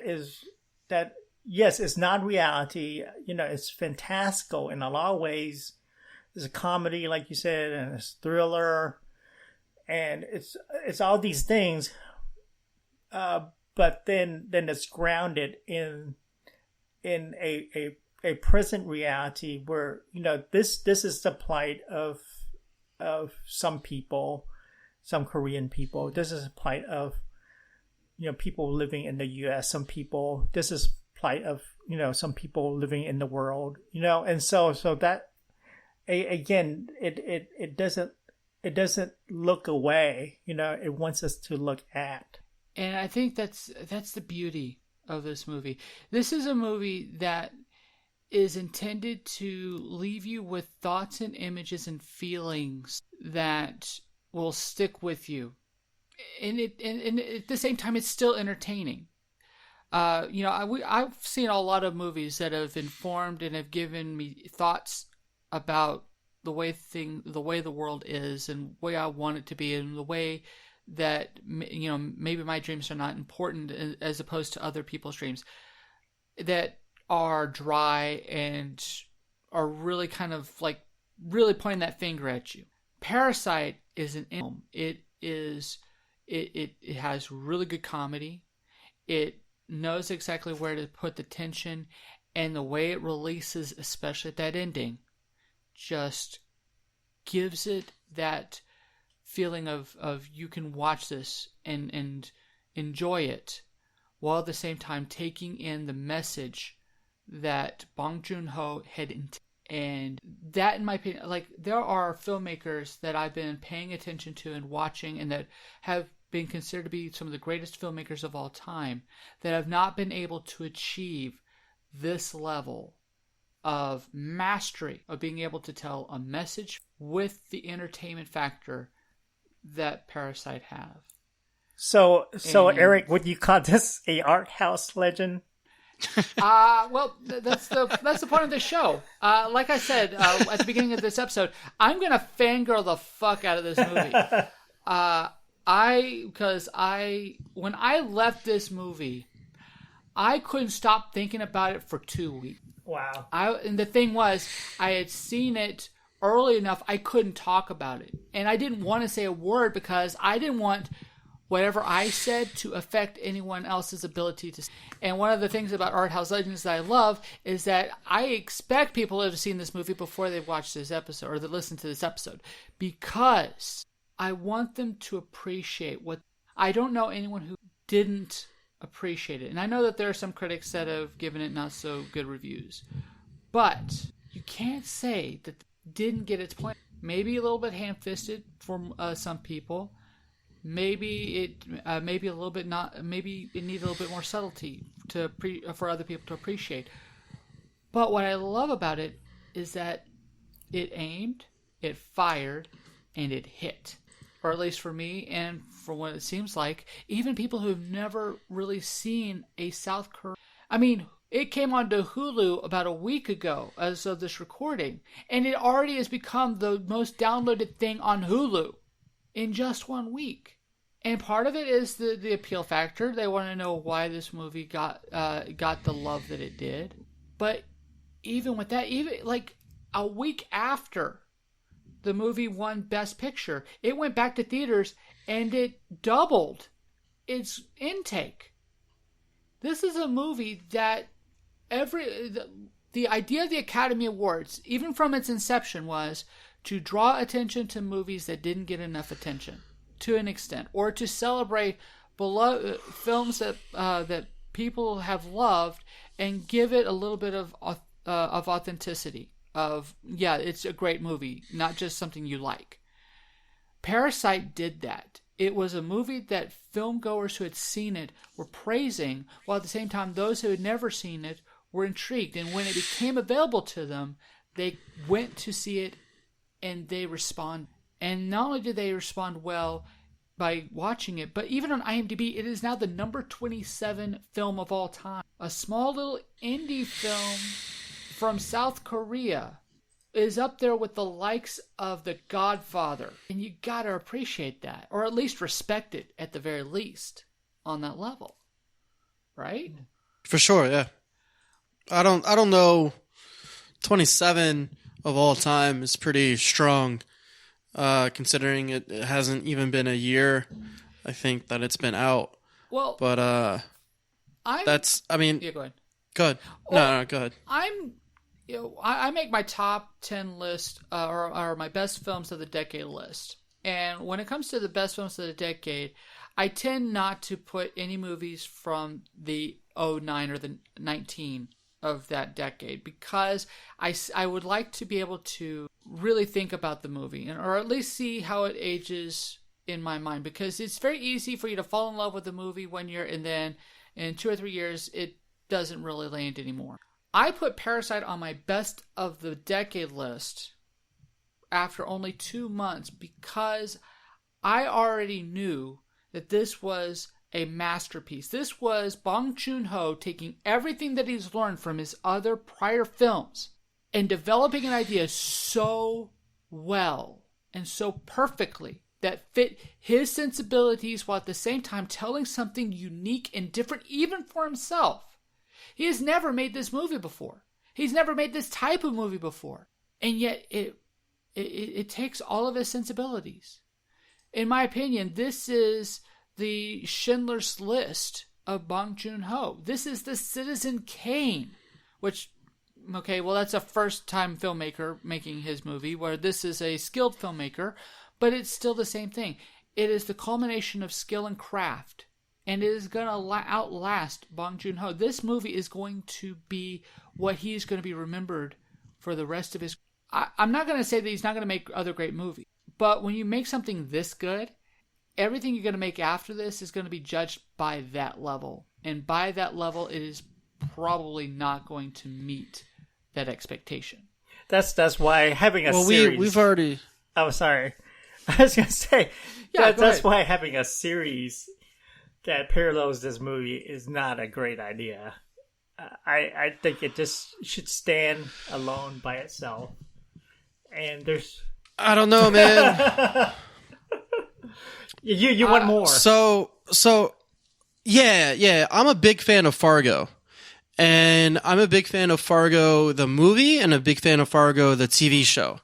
And I think if they do it right, and they already have Bong Joon-ho with the producing and helping, I think, with the writing too, if I'm not mistaken.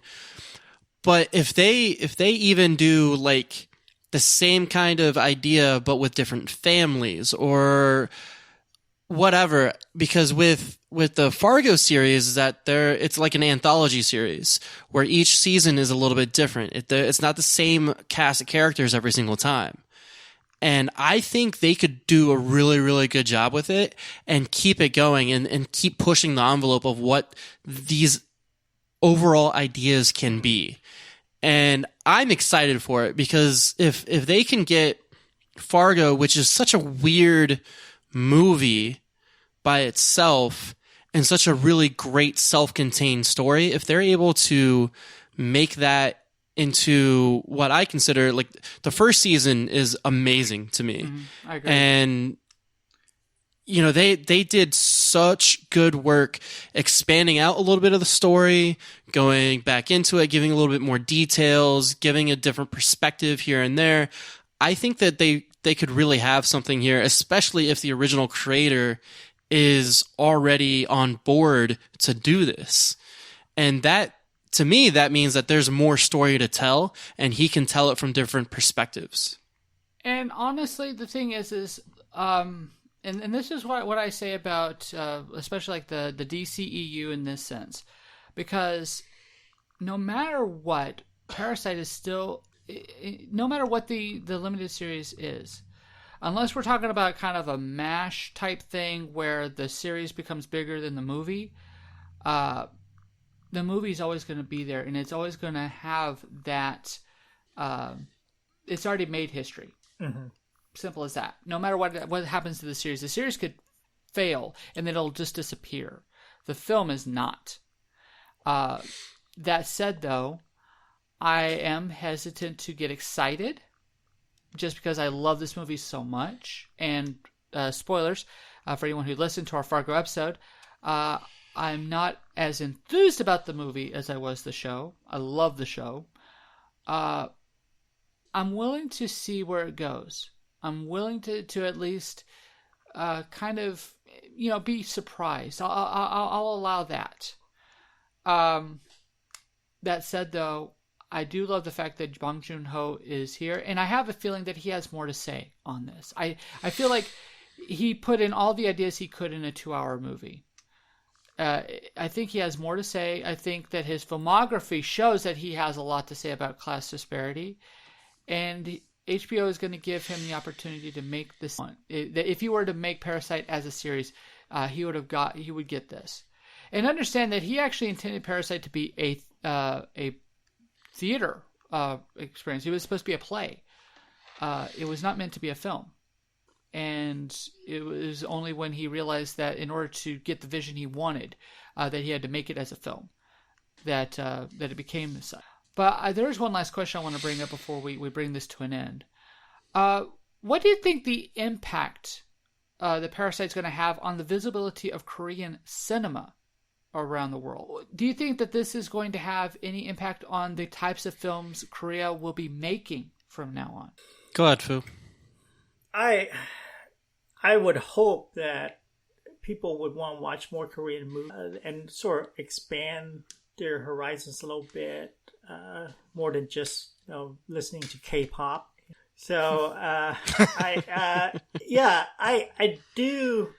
My fear is that other Korean filmmakers will look at this and see that this as sort of the exemplar of Korean filmmaking. You know, I don't think there's a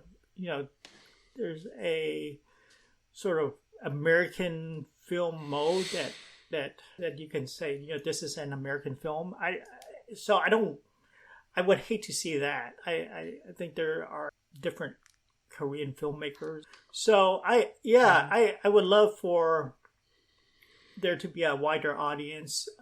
I'm excited for that a whole lot, and I think you know, Parasite just opens that up for a lot of people. Yeah, my hope is, so I think, Eric, I was similar to you when it comes to some of the exposure to Korean films.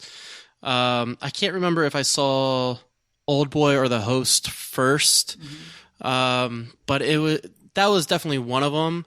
I was into a lot of Japanese movies and Chinese movies where like the traditional gangster stuff. And then when I started seeing some of the Korean films, a lot of them were way more gritty than I ever thought a movie could be. You know, they really pushed the violence. They pushed what violence could mean too. Because I think most of the movies that I've seen, they could be gory or bloody, but everything I felt had weight to it because all the emotion was there too. And I always thought that was like a big aspect of Korean cinema that a lot of other countries were missing. When it comes to the kind of the opening of everybody's eyes of what film can be in other countries, what I hope is that there is kind of a prestige movement, and I think it's been happening for the past few years from what I can tell as far as the quality of movie being made. If you look at, and I don't think that you guys have seen this movie, but I will circle back to A Taxi Driver. And if you haven't seen that, I highly recommend it. That right there, to me, that I think that was in 2017 when it was released. That was a big emotional prestige movie for Korea, I think.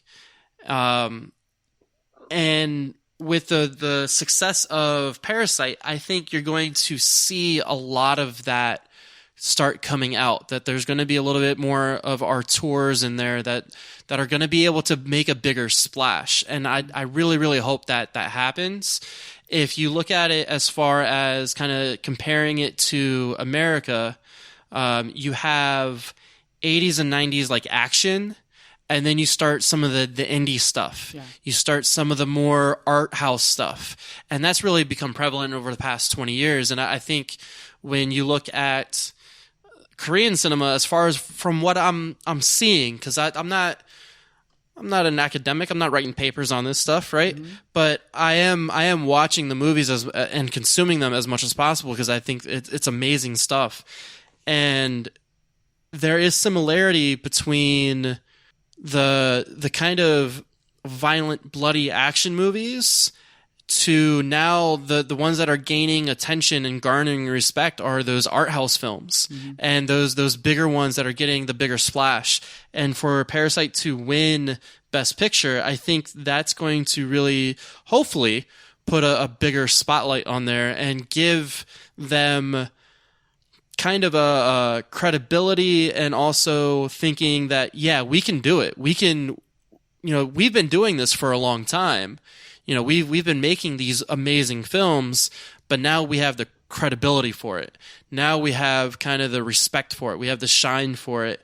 And I think it will just increase the amount of talent that is actually going to be there. Because if you look, it's funny. So Phuc was talking about K-pop, and K-pop is a tremendous industry. tremendous industry. And the amount of money, research, time that is invested, the amount of just ridiculous. The government supports K-pop, and that is their export. Culture is the export, and K-pop is the export. And for a government to look at that and say, this is our thing, this is our contribution. Now the film industry is starting to make waves. I think you're going to even see something to where the government is fully embracing this and even pouring even more money into it and giving more resources to other directors, to other filmmakers that may not have been able to get that before. All right. At this particular point, we are way over time. So we're going to... For sure. Yeah, we're going to go ahead and skip Geek Sheet right quick. We're going to go ahead and just go straight into our final analysis. All right. So, Chris, Phuc, do you agree with the critics in the Academy on Parasite? Do you give it a pass? Do you give it a fail? Or do you give it a maybe? Phuc. Totally worst movie ever. Just joking. Yeah, this movie works on just so many different levels. We could have 2 more hours. We could, people will be writing dissertations over this movie. So, it's one of those movies that will go down as one of the top movies in cinematic history. It's just that good, and it's just again, so many different layers, so many different ideas. The texture, the feel, the direction, the cinematography, the acting, it all works. And if going back to what I said about this movie representing Korean filmmaking, if this is it, then probably perhaps a Korean movie should try to live up to this bar. So I guess that's a pass? Pass. Chris? Pass. Yeah. We've talked a lot about it. I think my feelings are known. I dig it a lot. And you've already heard me fangirl for the last 2 hours about this movie. I don't think I have to say much more about that. So, yes, this is a masterpiece. This is one of the best films of the 2010s.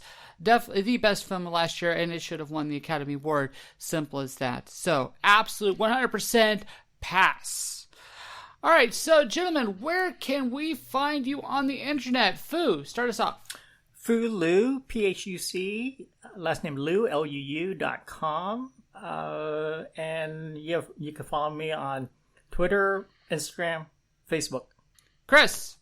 I do my own podcast called Ambition Radio, where I interview people who have found some kind of balance between their life, family, career, and the pursuit of their passions, dreams, or hobbies. So I'm on Facebook at Ambition Radio. I'm on Instagram at Ambition Radio Podcast. Email me, message me, whatever. Let's hook up. Give me some good feedback, and then if anybody wants to be interviewed, I'm down. Let's go.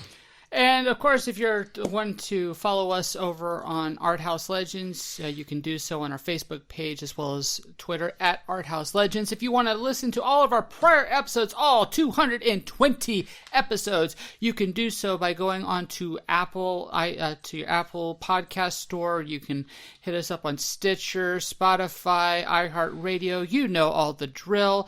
You can go onto our website, arthouselegends.libsyn.com. You can also find us there. And of course, if you want to just send us a nice sweet letter telling us how awesome we are, you can email us at arthouselegends@gmail.com, and I will get back to you shortly.